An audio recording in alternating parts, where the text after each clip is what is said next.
Teman-teman, jadi ini adalah salah satu bukti yang masih tersisa bahwasanya Mbah Kendhil Jopo Montro sering membuat patung untuk menolong pasien-pasiennya. Jadi patung ini berasal dari batu kuburan teman-teman yang kemudian dipahat oleh Mbah Kendhil dan ditirakati selama 41 hari. Teman-teman, ini dia. Keris ini juga berasal dari batu nisan makam, yaitu batu nisan milik orang pembabat desa. Jadi ini bukan batu sembarangan dan bukan dari almarhum orang yang sembarangan, teman-teman. Ini berasal dari batu, baik dari kerangka maupun dari kerisnya sendiri. Bismillahirrahmanirrahim. Jadi ini adalah keris pamor Nyi Blorong, teman-teman, karena memang di era itu memang marak sekali relief-relief seperti ini. Assalamualaikum warahmatullahi wabarakatuh. Waalaikumsalam warahmatullahi wabarakatuh. Teman-teman, kita sudah jumpa lagi dengan Mbah Kendhil Jopo Montro. Jadi pada kesempatan pada kali ini kita akan kembali membahas yaitu tentang Mbah Kendhil yang pernah belajar ilmu kesirik-sirikan. Jadi ini Mbah Kendhil yang mengaku sendiri, teman-teman. Memang sangat jarang sekali orang yang mau menyirikkan dirinya sendiri. Karena mayoritas dari kita banyak sekali orang yang menyirikkan orang lain tapi tidak mau mengakui bahwa dirinya sendiri sirik atau menjelekkan dirinya sendiri. Jadi ini memang cukup aneh, tapi ini nyata, teman-teman. Ini langsung Mbah Kendhil Jopo Montro sendirilah yang mengakuinya. Kemudian teman-teman, ini adalah video yang kedua, karena video kami yang pertama kemarin sudah banyak sekali mengundang penasaran teman-teman, dan masih banyak lagi teman-teman yang ingin tahu lebih dalam lagi apa sih yang dimaksud Mbah Kendhil mempelajari ilmu yang sirik itu. Padahal karena kita tahu bahwa selama ini Mbah Kendhil Jopo Montro kita kenal sebagai orang yang berbudi luhur. Jadi gimana Mbah ini Mbah yang dimaksud Mbah Kendhil mempelajari ilmu kesirik-sirikan itu awal mulanya bagaimana Mbah? Kenapa Mbah Kendhil kok bisa mempelajari hal tersebut? Teman-teman dan saudara-saudara yang saya hormati dan saya muliakan, pada dasarnya kita tidak ingin belajar ilmu kehitam-hitaman atau ilmu kesirikan, sehingga kita tidak mempunyai cita-cita menjadi orang-orang yang menghamba kepada setan. Pada saat tempo dulu kita juga tahu bahwa persembahan kita adalah satu, yaitu Allah Subhanahu wa Ta'ala. Jadi yang saya maksud kesirik-sirikan bukanlah kita menyembah setan. Tetap pada era dulu kita tetap menyembah kepada Allah Subhanahu wa Ta'ala. Cuman pada saat itu kita memang masih senang sekali berteman-teman dengan astra-astra atau gaib-gaib yang berbau dengan mistik, berbau dengan astra atau dedemit atau jin dan setan. Karena pada saat itu kami tahu bahwa Allah menciptakan jin, setan, kewan, roban, dan semesta alam, sehingga kita pada era dulu itu tidak membenci kepada seluruh ciptaan Tuhan Yang Maha Esa, ciptaan Allah Subhanahu wa Ta'ala, baik itu hewan, setan, dan sebagainya. Sehingga yang kami maksud adalah sirik adalah kami merupakan orang yang menghormati kepada makhluk yang lain, sehingga pada saat tata laksana kehidupan kami, apabila kami membutuhkan sesuatu pekerjaan, tetapnya kita minta kepada Tuhan. Kemudian kita juga dibantu oleh sosok-sosok yang tidak dapat dilihat oleh mata. Sehingga biarpun mereka tidak diperintah, maka mereka juga membantu kepada kita. Namun ada orang yang berpikir bahwa bantuan-bantuan seperti itu ada juga kekuatan dari Allah Subhanahu wa Ta'ala. Setan bisa ampuh, setan bisa sakti, itu karena juga pemberian dari Allah Subhanahu wa Ta'ala. Sehingga ada juga yang mempunyai pikiran bahwa mereka membantu yang tanpa ada kontrak, tanpa ada perjanjian, dan tanpa ada resiko, maka mereka akan berani untuk mengajak dan menggiring para astral untuk mencukupi kebutuhan kita, untuk membantu permasalahan kita. Banyak para tokoh-tokoh di Indonesia atau di mancanegara, bahwa tokoh-tokoh besar apabila memiliki kebutuhan yang besar, maka juga menggunakan kekuatan bantuan tangan-tangan atau makhluk-makhluk dari Allah Subhanahu wa Ta'ala, seperti Kanjeng Nabi Sulaiman. Kanjeng Nabi Sulaiman apabila mendirikan bangunan tentu dengan bantuan tentara-tentara jin.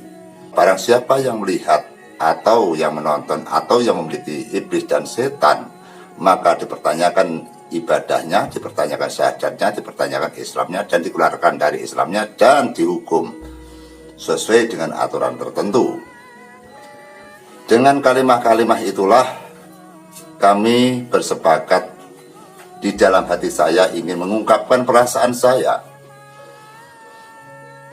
Apakah perjalanan saya di era dulu, pada saat saya belum tertarik kepada ajaran Islam, saya masih tertarik dengan ajaran-ajaran yang sesuai dengan permintaan saya, ajaran-ajaran yang saya percayai, ajaran-ajaran yang saya gali sendiri dan bisa terbukti.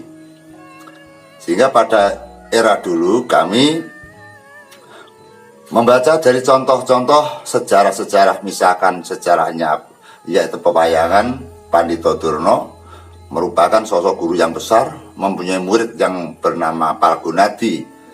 Karena Begawan Durna mencintai Arjuna, maka sang guru, sang Begawan Durna atau Pandito Durna ketakutan kesayangan apabila nanti Permati atau Arjuna kalah dengan Palgunadi, sehingga tidak diterima Palgunadi akan berguru kepada Resi Drona. Akhirnya dengan kecanggihan, yaitu Palgunadi memamerkan memanah satu bidik bersama dengan Arjuna, yaitu memanah dengan hewan. Ternyata hewan itu mati bukan karena panahnya Arjuna, tapi panahnya si Palgunadi. Sehingga sang Resi Durna akhirnya dia benci kepada Palgunadi. Akhirnya Palgunadi ditipu oleh Resi Durna. Ditipu oleh Resi Durna. Kemudian Palgunadi bisa diterima sebagai muridnya Resi Durna dengan catatan, yaitu jemarinya harus dipotong sebagai taruhan persembahan kepada Resi Drona.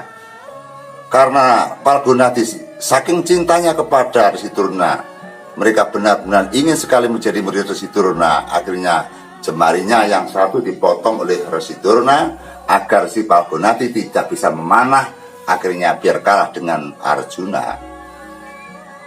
Akhirnya setelah itu Resi Drona tetap tidak bisa menerima Palgunadi. Akhirnya Palgunadi pergi ke hutan. Palgunadi membuat arca yang berwajah Resi Drona.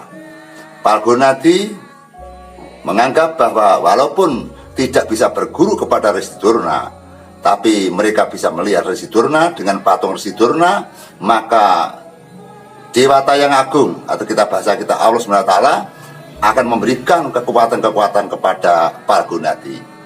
Pada saat Palgunadi membuat bentuk patung, maka dengan keyakinan Palgunadi juga menjadi orang yang cerdas dan orang yang pinter, yang tidak kalah kesaktiannya dengan Arjuna.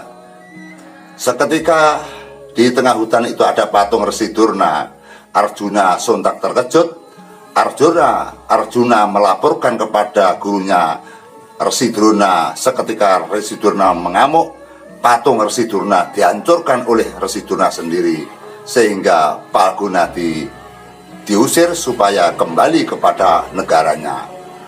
Tidak boleh di wewengkon negara Hastinapura.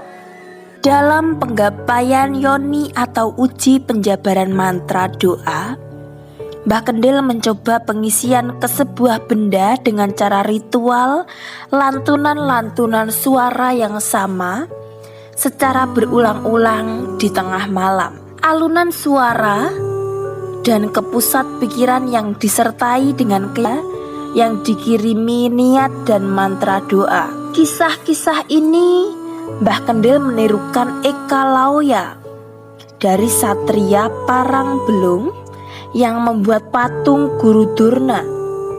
Dengan aneh, patung itu bisa menciptakan gaib Guru Durna yang berasal dari patung yang dibuat oleh Palgunadi atau Eka Lauya.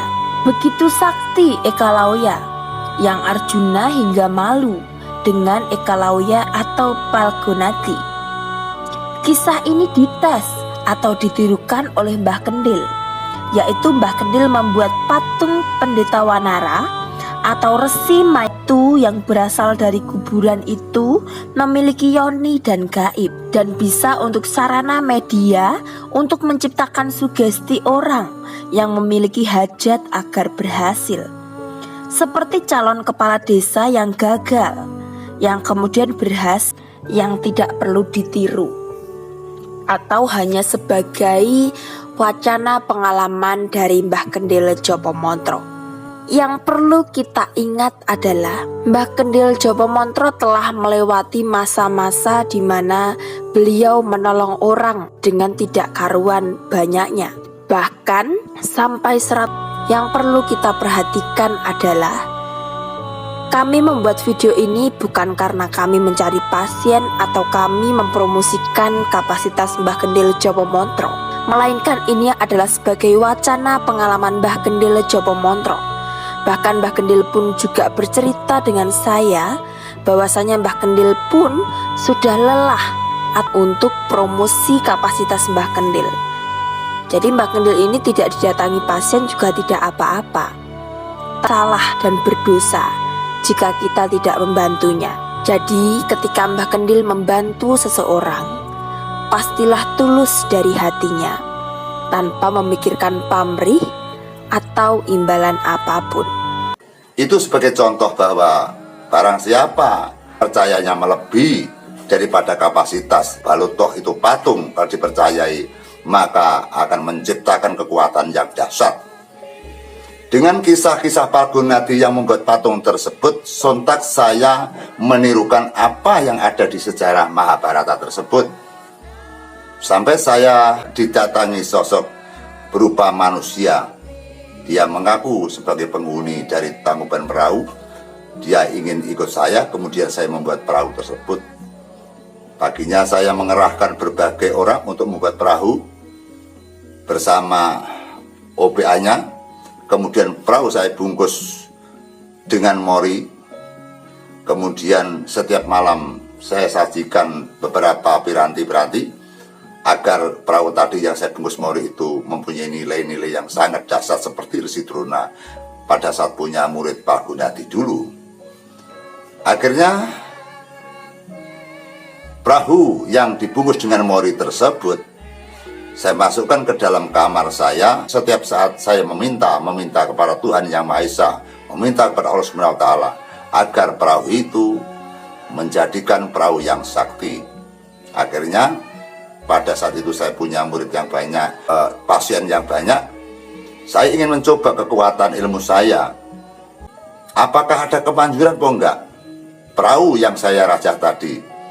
Akhirnya saya mengetes berbagai pasien, saya suruh untuk menghadap perahu, saya suruh untuk meminta tolong kepada perahu itu. Ternyata pasien tersebut banyak yang berhasil juga. Sehingga pada saat itu saya menyesali sekali. Inilah kesalahan yang sangat fatal, kesalahan yang tidak dapat diampuni, sangat berdosa sekali. Saya lanjutkan lagi. Setelah berbagai orang datang ke rumah saya dengan memuja dan memuji patung perahu tadi, bahkan ada orang yang menjual tanah, seketika dia minta di situ pulang langsung rumahnya dibeli orang. Begitu dahsyat kekuatan perahu tersebut. Akhirnya tidak begitu lama mertua saya kena halangan. Dia sakit yang tidak wajar, Sehingga dari keluarga mertua saya berkumpul, saya mendapat tuduhan bahwa saya dianggap sebagai pengumpul atau sebagai peternak atau sebagai pengabdi setan atau sebagai orang-orang yang bersekutu dengan jin. Akhirnya dari berbagai kalangan, baik itu keluarga atau para sesepuh atau para kiai, menyatakan bahwa perahu itu harus dibakar. Pada saat itu saya juga mengikhlaskan agar perahu itu dibakar. Ternyata saya mendapatkan feeling bahwa mereka tidak mau dibakar. Akhirnya saya mendatangi salah satu seorang aparat desa, yaitu Pak Mudin, yang saya anggap memiliki kapasitas untuk hal tentang Quran, memiliki kapasitas tentang pembacaan kalimat-kalimat thayyibah dan sebagainya. Maka kalau perahu itu nanti yang membakar Pak Mudin, yang jelas pasti aman-aman saja. Namun setelah saya serahkan kepada Pak Mudin agar perahu itu dibakar, saya melarikan diri agar saya tidak bisa melihat, tidak menonton, karena saat itu saya tidak tega melihat perahu saya yang dibakar, karena itu saya sendiri yang menciptakan. Terus akhirnya saya bertirakat ke salah satu makam di Jawa Tengah, yaitu Ronggo Warsito. Setelah pulang dari Jawa Tengah, saya menuju ke rumahnya Pak Mudin. Saya bertanya, bagaimana Pak Mudin pada saat pembakaran perahu saya kemarin? Mereka bilang, bukan main Mas Bintoro, bukan main Mbah Kendil itu. Kan Mbah Kendil dulunya kan Pak Bintoro atau Mbah Darmo gitu. Bagaimana kok sampai seperti itu? Kalau kita lihat hanya kayu randu dan mori saja. Setelah saya bakar, saya benar-benar cengang sekali dan saya ketakutan. Karena setelah saya bakar itu ada manusia dua, laki-laki yang terbang ke angkasa. Sampai kian ini saya juga masih ketakutan Pak Bintoro. Saya bilang, jangan khawatir Pak Mudin. Pak Mudin memiliki benteng-benteng agama. Pak Mudin memiliki ayat-ayat yang lebih dahsyat lagi.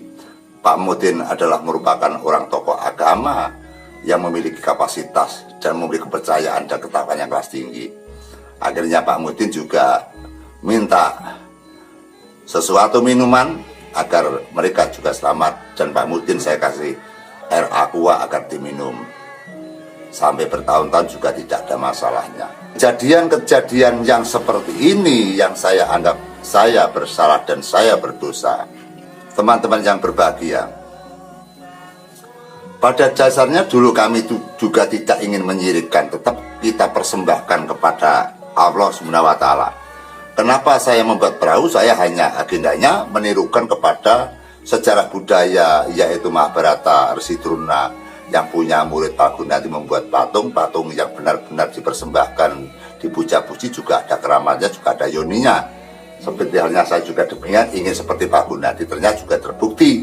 Artinya apabila Anda salah jalan, Anda akan sesat. Sesuatu barang ataupun bentuk apapun, apabila sering dibacakan dengan kata-kata yang sama, lagu yang sama, waktunya yang sama, waktunya banyak berkali-kali, maka barang itu akan menjadi barang petuah, barang yang bernilai yoni. Sehingga dengan kejadian tersebut, maka ini merupakan pelajaran dan edukasi, sehingga jangan sekali-kali bermain api, karena tentu saja akan menyolot kepada nasib Anda, akan menyengsarakan kepada Anda, akan membuat Anda nanti tercengang-cengang, dan Anda nanti akan trauma. Anda akan penasaran bahwa kita nanti apabila kita mati nanti, apakah dosa-dosa kita pada saat membuat hal-hal seperti itu diampuni Tuhan atau tidak. Itu yang menjadi perbincangan dan permasalahan saya.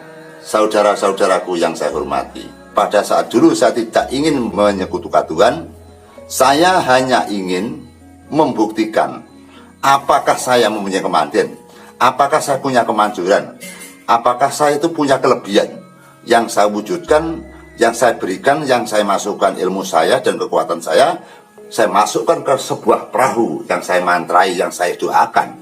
Kalau nanti perahu itu tidak manjur, perahu itu tidak punya yoni, berarti kapasitas saya masih kurang andalan.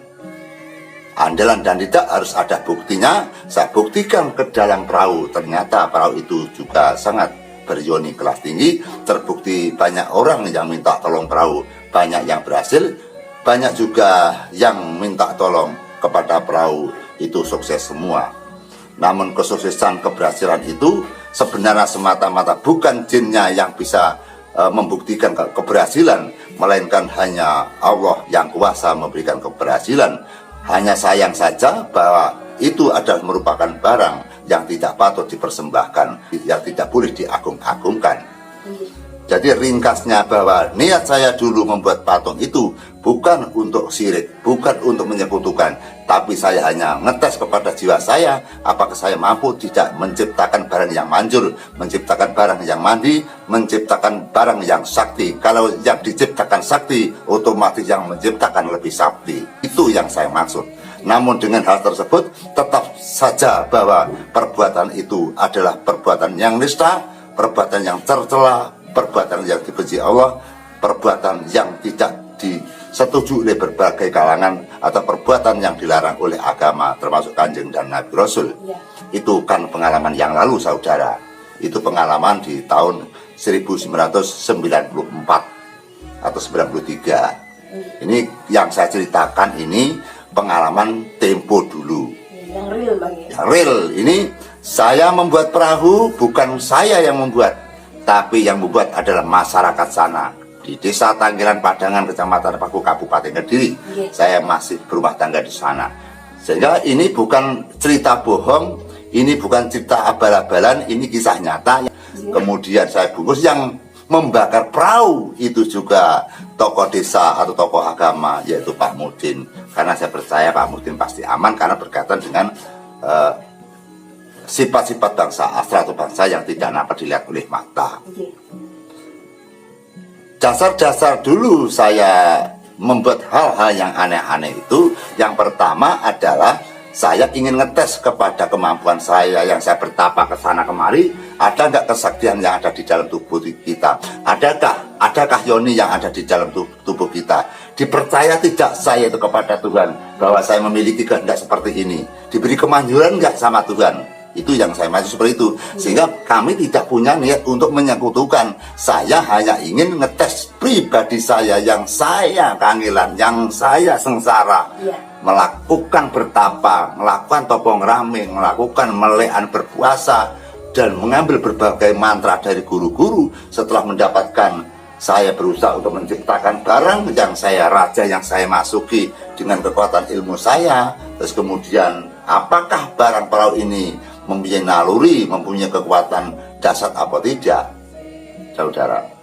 Setelah perahu itu ternyata dibakar, yang jelas fatal bahwa pasien-pasien yang saya tangani dari 80% yang berhasil hanya sekitar 15 atau 20%.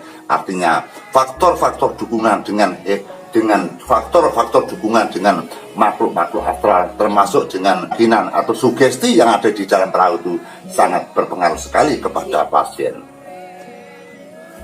Saya merupakan orang yang sangat berkreasi, yang selalu mempunyai gagasan-gagasan yang unik yang tidak dimiliki oleh orang lain. Karena saya selalu memiliki ide-ide yang saya pertanyakan guru yang tidak dapat dilihat oleh mata. Saya tidak bisa menerangkan di sini, saudara. Yang jelas itu ada, yang berupa bisikan dalam hati yang tidak bersuara. Maka dari itu, pada saat saya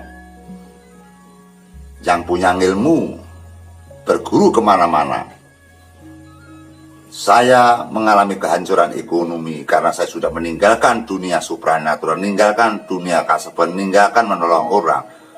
Akhirnya saya terancam dengan ekonomi yang montang-manting tidak bisa makan, saudara. Karena dari guru saya tidak boleh untuk meneruskan tentang hal menolong orang itu. Akhirnya apa yang terjadi pada saat itu? Saya mengulangi lagi dengan langkah-langkah yang lain.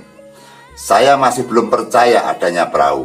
Bisa kemungkinan perahu itu mandi karena kebetulan bukan karena asli pertolongan dari bantuan astra atau dari Tuhan Yang Maha Esa. Nggih. Akhirnya saya membuat lagi patung yang berasal dari kuburan. Ya. Saya ciptakan berwujud yaitu merupakan kera. Jadi patung saya gambar kera, saya namakan yaitu Mayanggosito atau Mayangkoro. Nggih. Setelah patung itu bahannya sudah merupakan bahan keramat batu dari kuburan, pengambilannya juga saya ambil hari Jumat Legi dan Selasa Kliwon.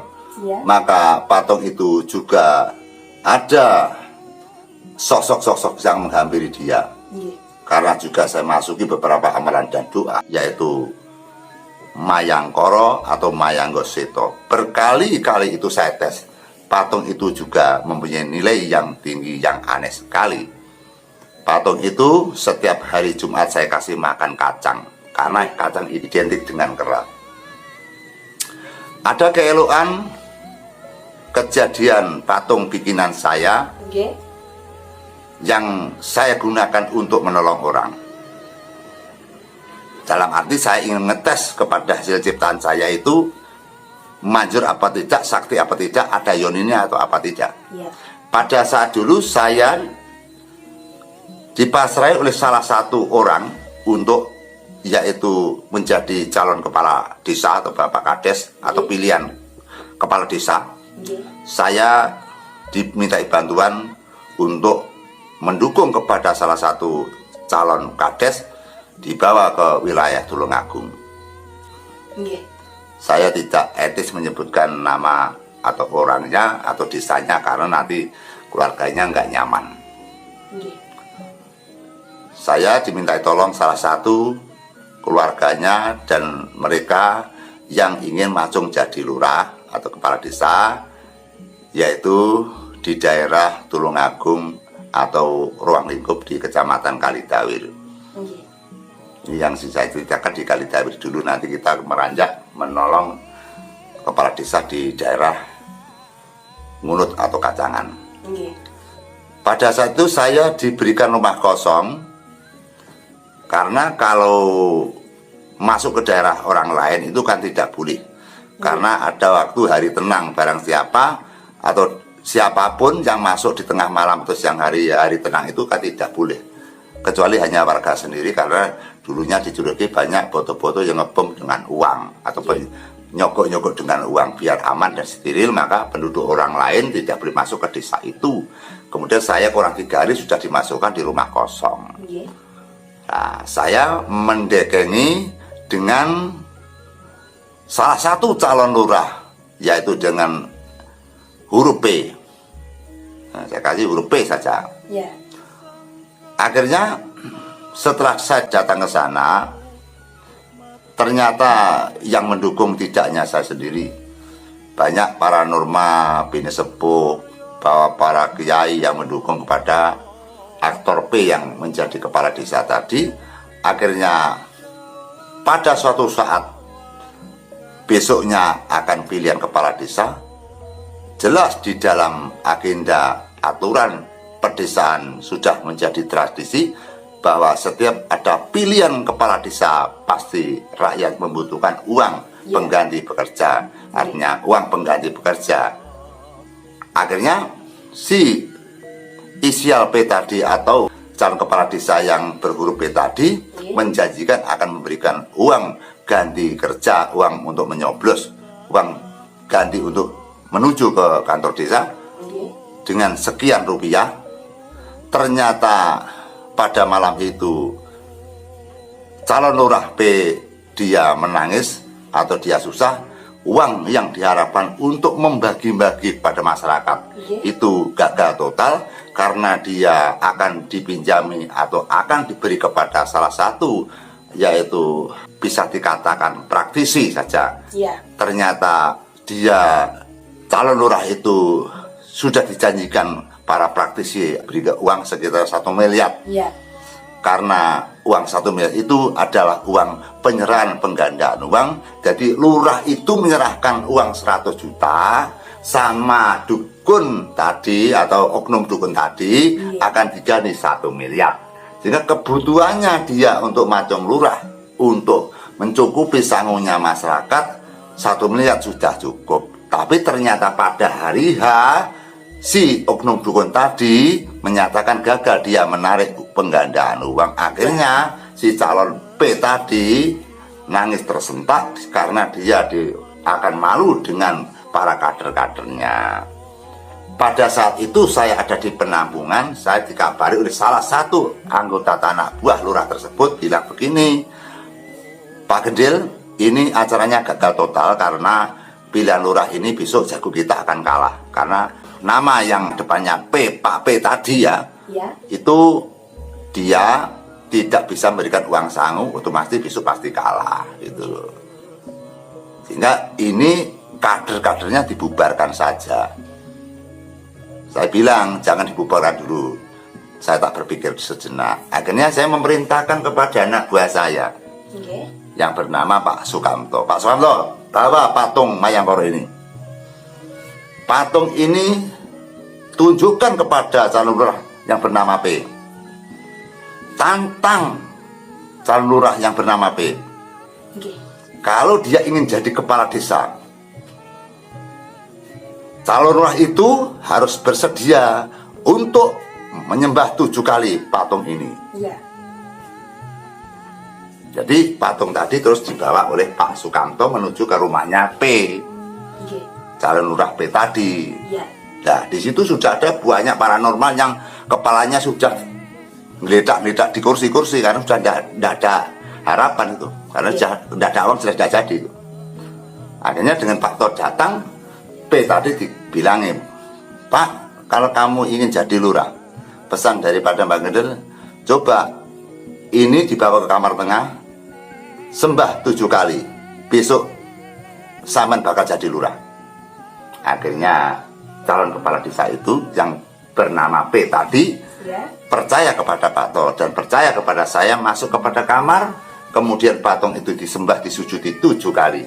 Itu kisah nyata tanpa rekayasa, saudara. Orangnya masih ada dan saksinya masih ada. Apa yang terjadi setelah patung disembah oleh calon lurah B tadi, jarak 1/4 jam ada orang yang datang, adalah caleg yang bernama M. Saya singkat saja ya. Caleg M menawarkan uang pinjaman 70 juta untuk selanjutnya besok akan ditambah lagi. Uang 70 juta dibagikan kepada masyarakat, kemudian besok akan ditambah lagi apabila sudah jadi lurah, bengkoknya atau sawahnya dijual akan ditambah sarung dan uang lagi. Akan disebarkan oleh para kader-kader bagi masyarakatnya yang ingin mendukung kepada lurah B tadi. Akhirnya sungguh-sungguh dia percaya, tidak akan gengsir lagi, tetap memilih calon lurah B. Pada saat jam 12 malam, saya dipanggil oleh calon lurah B tadi. Kemudian saya menghadap, dia mengucapkan rasa terima kasih atas tadi ritual dengan menyembah patung tadi, maka ada pertolongan yang berbentuk uang dan lancar, tidak ada masalah. Dan saya besok disuruh untuk masuk di kamarnya, rahasia kamarnya calon lurah itu. Saya disengker di dalam rumah itu, dijanjikan jangan sampai Mbah Gendil keluar kalau saya belum jadi lurah. Bayangkan betapa susahnya pada saat itu. Akhirnya saya pagi datang ke rumahnya calon lurah itu, saya dimasukkan di dalam kamar, kamarnya dikunci, saudara. Saya hanya dikasih ember untuk kencing saja, saya tidak boleh keluar. Jam 4 sudah selisih 75, setengah 5 selisih 150, kemudian setengah 6 sudah selisih 250. Dinyatakan bahwa lurah B itu berhasil menjadi kepala desa. Dan masih banyak lagi kepala desa yang saya bantu. Namun kepala desa yang saya bantu itu tidak ada sepeser pun yang saya minta uang. Saya berani menghadapi kalau cerita ini dibaca atau diketahui oleh salah satu lurah yang menyatakan saya katanya dikasih uang mau atau saya minta uang. Jadi saya membantu lurah berkali-kali, saya memang berjanji tidak mau dikasih uang. Sepeser pun saya tidak pernah membawa uang dari lurah yang saya jadikan itu. Sehingga walaupun di dalam agenda pada saat itu kita akan dibaca sisi luar adalah kita syirik, tapi kita tetap melaksanakan budi yang luhur. Sehingga saya ulangi lagi bahwa pada saat itu bukannya kita menyembah kepada batu, tapi kita sebenarnya tetap menyembah kepada Sang Pencipta alam, yaitu menyembah kepada Allah Subhanahu wa Ta'ala. Adapun kita membuat patung tersebut, kita hanya mencoba ngetes kita ini mampu apa enggak memasukkan zat atau gaib ke dalam sebuah benda yang mati menjadi benda yang bertuah, benda yang punya yoni. Ternyata hasilnya juga nyata bahwa untuk menyelesaikan masalah keuangan, uang pun cair seperempat jam juga cair 75 juta, saudara. Jadi kesalahan-kesalahan yang kita lakukan bahwa calon lurah itu saya perintahkan untuk menyembah 7 kali kepada patung. Namun itu bisa disalahkan dan juga tidak dapat disalahkan karena niat saya agar lurah tadi kena sugesti, percaya kepada saya. Apabila percaya kepada saya, maka lurah itu akan mempunyai aura positif, dan aura positif nanti akan mendatangkan bantuan yang bersifat keuangan. Sehingga lurah nanti tidak takut kepada musuhnya. Lurah tadi gampang untuk mencari uang untuk menyelesaikan masalahnya, dan banyak pertolongan-pertolongan yang lain. Kalau luar itu hatinya sakit, dia meredup atau dia punya aura yang negatif, maka dia akan kalah dan dia akan roboh. Ibarat antibiotiknya akan melemah, tidak bisa meningkat. Artinya pada saat kita untuk memerintah menyembah kepada patung, kita niati untuk sugesti agar dia punya keyakinan. Karena dia punya keyakinan, Allah akan memberikan kekuatan kepada orang tersebut. Sekarang tinggal kita menilai apakah perbuatan saya ini syirik dan tidak. Itu tergantung penilaian Anda semua. Yang jelas saya menyatakan pada era dulu saya tidak ingin syirik. Saya tetap punya Tuhan yang saya percaya, yang saya sembah adalah Tuhan yang Maha Esa, Allah Subhanahu wa Ta'ala. Namun apabila ini diplesetkan bahwa saya salah, bahwa saya memerintahkan orang untuk menyembah patung itu syirik, itu saya juga tidak menyela, saya juga membenarkan, saya juga mengakui toh itu masa yang lalu, itu masa yang gelap pada saat saya masih senang-senangnya pamer dengan ilmu-ilmu yang berbentuk gaib-kegaiban, saudara. Karena namanya orang yang berguru itu ingin mencoba, ingin membuktikan saya bisa apa enggak, terbukti apa enggak. Kalau kita tidak praktek, kita tidak bisa membuktikan. Bukti di rumah tidak ada pasien juga tidak dapat dipercaya. Kita buktikan ilmunya, kita buktikan dengan pasiennya, ilmunya terbukti, pasiennya berhasil. Artinya cipta karya kita itu bisa berhasil. Sehingga sekitar tahun 2002 kegiatan-kegiatan yang bersifat ilmu-ilmu yang kegaib-gaiban maka akan saya tinggalkan pelan-pelan. Tahun 2002 saya sudah mengajak untuk meninggalkan kegiatan-kegiatan masalah pusaka-pusaka, masalah gaib-gaib dan sebagainya. Saya mencari yaitu kawruh luhur, yaitu kawruh sangkat paraning dumadi sastro jindro hayuning pangurating diu. Kalau dari Islamnya kita mengejar dengan ilmu ilahi minallah fafiru minallah, innalillahi wa inna lillahi rajiun. Itu yang saya kejar. Ganti profesi, ganti bidang, ganti lembaran yang baru. Kalau dulu saya belajar dengan pengairam-eraman, artinya memamerkan kebulian, memamerkan dengan gaib, memamerkan dengan kesaktian. Kemudian tahun 2002 saya berpindah untuk mengganti yaitu ilmu-ilmu yang bersifat yaitu mempelajari dengan alam kematian, yaitu alam akhirat. Sehingga tahun 2002 hingga sekarang saya mengemari tentang ilmu kebajikan, ilmu kesempurnaan, ilmu budi luhur, ilmu ketakwaan, ilmu keimanan, ilmu keislaman yang saya tingkatkan dan saya tingkatkan sehingga pengalaman saya yang saya ceritakan ini tidak patut untuk dipelajari orang, tidak patut untuk ditirukan orang. Ini hanya sebagai edukasi pembelajaran bahwa saya sendiri yang menciptakan saja, tidak saya teruskan apalagi orang lain. Tapi ini perlu dimengerti bahwa perbuatan ini tidak benar kalau kita tidak bercerita. Maka teman-teman tidak punya gambaran-gambaran yang jelas pada saat saya menjalankan yaitu perbuatan atau pekerjaan seperti itu, saya banyak hantaman-hantaman, baik itu bersifat ekonomi atau bersifat pribadi atau keluarga, sehingga tentang kedinginan dalam kita hidup, tentang ketentraman dalam kita hidup, kita sulit untuk menggapai, kita sering terbentur-bentur dengan masalah. Setelah saya meninggalkan dengan ilmu seperti itu tahun 2002 hingga sekarang, walaupun kita pas-pasan, tapi kita bisa merasakan damaian, ketentraman, menjadikan keluarga yang sakinah mawaddah warahmah, kita bisa rukun keluarga dan anak-anak kita, saudara.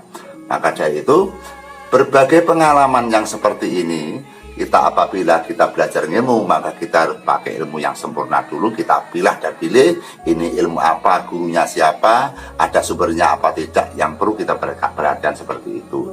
Jadi jangan sampai nanti seperti saya berguru kepada hal-hal yang tidak ada gurunya. Misalkan kita belajar bertapa di kali, kemudian kita bertapa di bawah pohon pisang raja, kita bertapa di sungai, kita bertapa di sini-sini, yang akhirnya tetap mendapatkan kekuatan, kesaktian, tapi akhirnya menghancurkan kepada jiwa kita, baik lahir dan batin, saudaraku. Maka dari itu, ini sebagai pengalaman, kita nanti akan membuat yaitu video lagi yang bertemakan ajaran-ajaran yang tidak layak dipelajari, ajaran-ajaran sesat, ajaran-ajaran yaitu syirik-syirik yang perlu kita tinggalkan, sehingga kita bercerita ini tidak mengembangkan, tapi kita membunuh karakter-karakter atau pelajaran-pelajaran yang tidak pantas diajarkan kepada siapapun. Kita tetap satu, yaitu memegang dengan agama kita masing-masing. Karena kita agama Islam, maka kita untuk menekuni, mempelajari, meyakini agama kita yang kita cintai, saudara.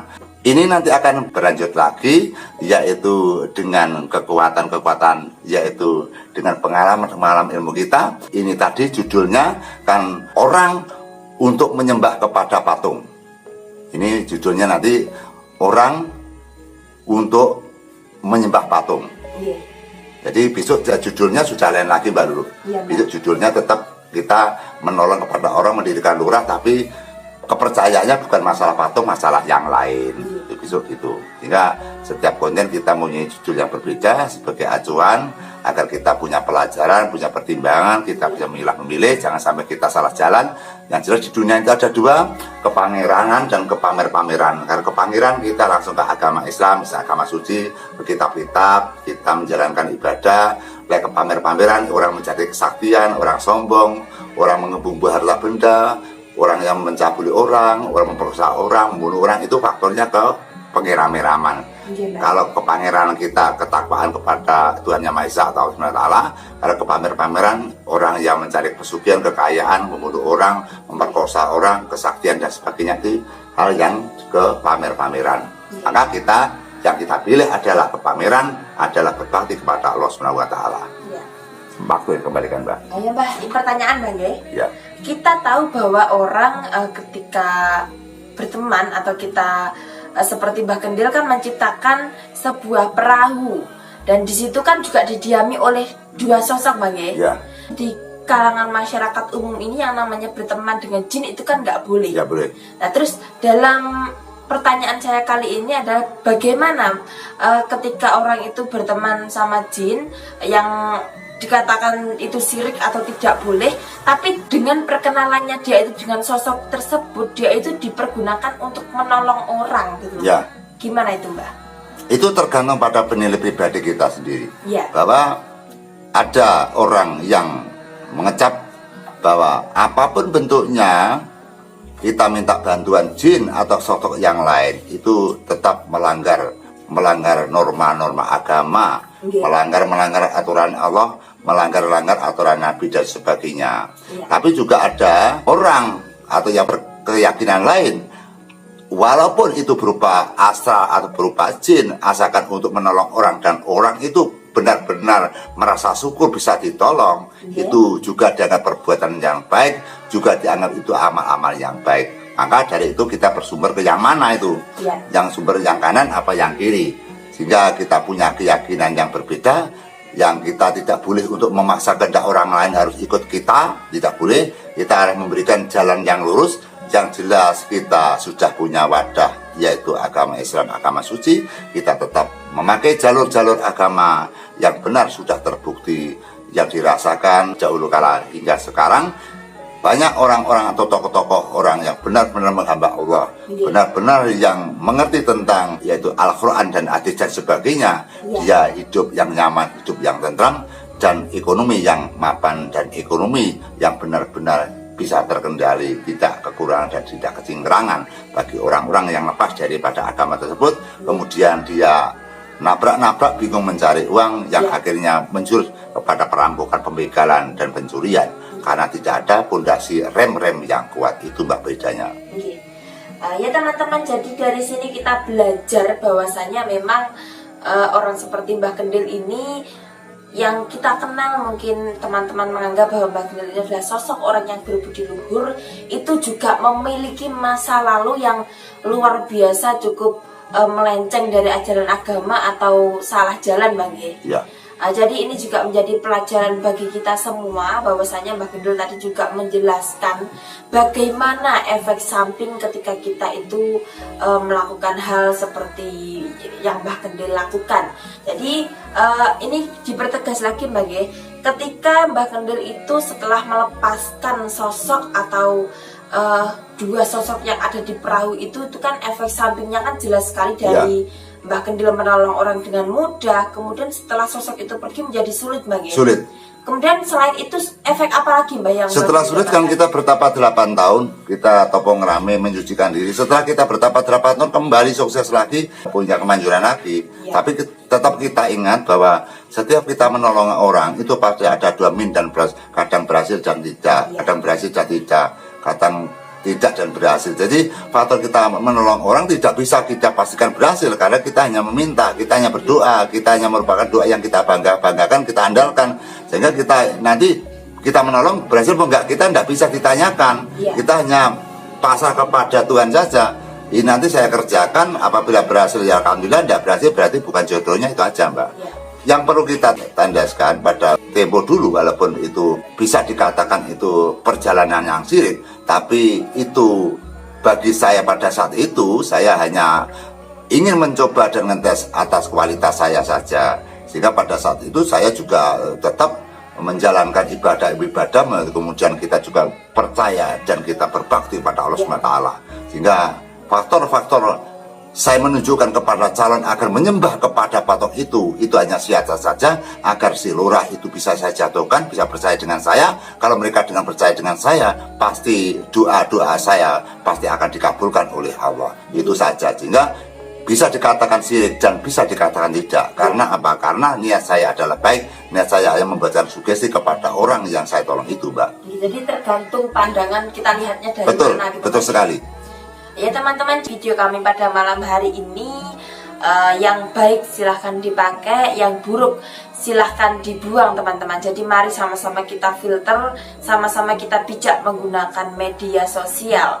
Jadi teman-teman, yang namanya baik dan buruk itu hanyalah Tuhan yang tahu. Bagaimana perjalanan Mbah Kendil dari awalnya bagaimana hingga sampai di titik sekarang.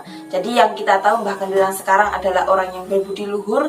Ternyata di balik itu ada kisah-kisah yang cukup luar biasa, teman-teman. Dan jangan lupa subscribe, aktifkan tombol loncengnya, karena masih banyak lagi pengalaman-pengalaman Mbah Kendil yang akan kita kuak sama-sama di channel ini. Mbah Kendil, ada tambahan yang lain? Tambahan yang perlu saya aturkan bahwa ini jangan terlalu dalam untuk memikirkan bahwa kita memerintahkan salah satu lurah B untuk menyembah kepada patung. Sebenarnya itu hanya siasat saja agar dia percaya pada saya. Kalau percaya kepada saya, maka dia akan mudah untuk saya tolong. Ternyata dia juga berhasil, bukannya kita untuk menyirikan orang atau menyekutukan orang atau kita mendoakan Tuhan, tidak. Tapi apabila itu dibaca secara lahir, bisa juga kita sebagai orang-orang yang penggambah setan atau orang-orang yang syirik. Tergantung Anda melihat dari kacamata yang mana, tapi benak saya yang jelas, saya tetap hanya satu, Allah SWT yang saya sembah. Yang pertama itu. Adapun yang kedua, bahwa saya berbuat sejak dulu selalu memilah dan milih, bahwa saya selalu mendepankan menolong orang yang tanpa pamrih. Sehingga saya utarakan kepada Anda semua, selama saya menjadi sosok orang jiwa penolong, utamanya saya menjadikan lurah, diminta bantuan lurah, satu orang pun tidak ada yang saya mintai uang, sepeser pun tidak ada lurah yang saya mintai uang sampai dia menjadikan lurah kedua atau 2 kali jabatan. Karena apa? Karena saya berusaha semaksimal mungkin, kalau semampu saya berusaha jangan sampai kita mencemari nama-nama sesepuh atau dukun-dukun yang kian kini semarak bahwa dukun palsu banyak sekali yang menipu dan mencabuli sesama umat. Mari kita sebagai sosok di depan, kita usaha semaksimal mungkin semampu kita agar kita bisa memberikan kotoran-kotoran, noda-noda yang tercemar di dalam kancah dunia perdukunan. Karena itu nyata bahwa banyak sekali oknum dukun yang bejat, yang menipu orang, bahkan ada penggandaan yang menjurus kematian. Itulah yang namanya penghancuran nama kode-kode etik, nama sebut dukun menjadi hancur berkeping-keping. Tapi kita ingat bahwa itu bukan dukun, tapi adalah oknum-oknum yang tidak bertanggung jawab, yang dipergunakan untuk menipu orang, membunuh orang, ada untuk memperkaya diri atau untuk menguntungkan dirinya sendiri. Kalau dukun yang sejati atau sesepuh yang sejati, tidak ada orang yang menyakiti orang. Terima kasih, Mbak. Ya teman-teman, itulah yang kami bicarakan pada malam hari ini. Semoga teman-teman bisa mengambil manfaatnya. Terus dukung channel ini teman-teman, seperti tadi yang saya katakan, dengan cara subscribe dan aktifkan tombol loncengnya. Mungkin cukup sekian teman-teman, terus ikuti video kami yang selanjutnya. Untuk ini kami akhiri.